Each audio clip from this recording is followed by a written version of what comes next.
Shalom, shalom, shalom, shalom. This is your brother Yael Ezra Ben Levy coming at you again with another quick video. I'm not going to waste any time. I'm going to get right into it. I want you to join me in the book of Leviticus Chapter 5. And then we're going to go over to chapter 17. Because we got to make things make sense. Now, my Christian and Messianic brothers and sisters believe that the blood is needed for us to obtain forgiveness or atonement.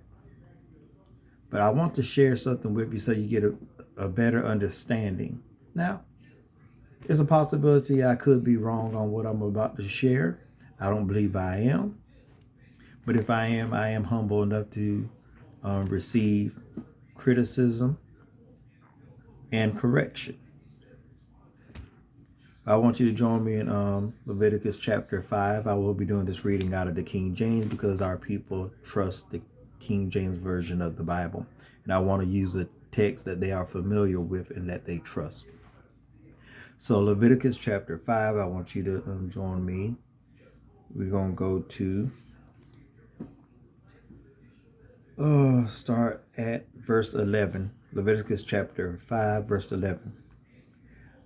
But if he be not able to bring 2 turtle doves or 2 young pigeons, then he that sins shall bring for his offering the 10th part of an ephah of fine flour for a sin offering.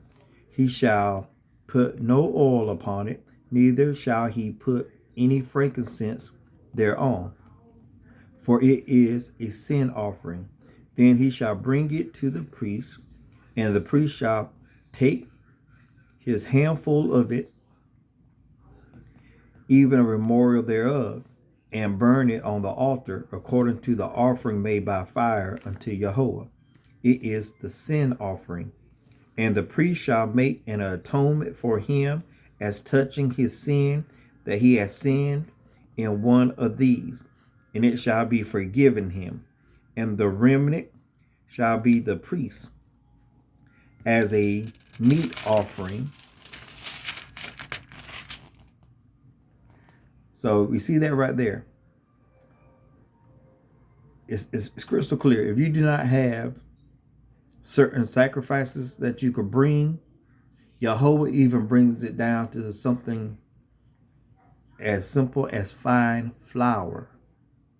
And the last time I checked, there is no blood in fine flour. Now, this is where the confusion comes in, why many people have the stance that they have about blood being needed. And that's the only way Jehovah will forgive and atone for sin, is he got to have blood. Now, join me in Leviticus chapter 17. Starting at verse 10, because you just can't go to one verse and think you get the complete context. Let's start at verse 10. And moreover, and whatsoever man there be of the house of Israel, or of the strangers that sojourn among you, that eateth any manner of blood, I will even set my face against that soul that eateth blood, and will cut him off from among his people. Verse 11.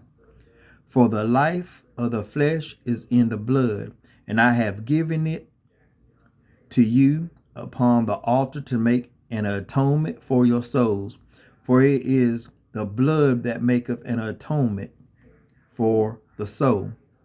Therefore I say unto the children of Israel, no soul of you shall eat blood, neither shall any stranger that sojourneth among you eat blood.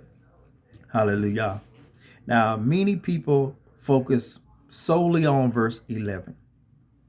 But that is really where the error come in, because they focus solely on 11 and never thought to look at it from a different perspective.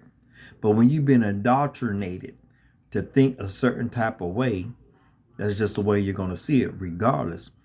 But I want you to see it this way if you can. Because we already plainly see from chapter 5 of Leviticus that Jehovah can use fine flour to obtain forgiveness and atonement. It is the sin offering. You can bring fine flour. That's not blood.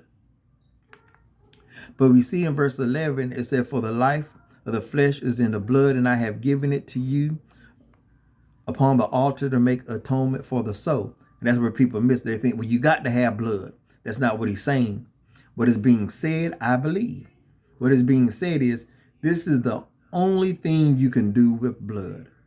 You can use blood for the ritual of atonement. That's the only purpose for blood. You can't eat blood, but I'm giving you the blood to be used in the ritual of atonement.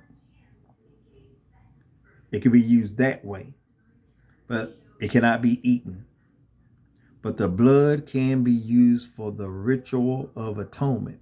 But blood is not the only way that you can be atoned or receive forgiveness. Because we already seen your confessing can bring forgiveness and atonement. Offering fine flour can give atonement. So we see, brothers and sisters, we have to understand things properly. We cannot allow centuries and centuries and centuries of misinformation and indoctrination to keep us stuck when there's no reason for us to remain stuck. That's all I wanted to share at this time. This is your brother, Yael Ezra Ben Levy. Till next time, shalom.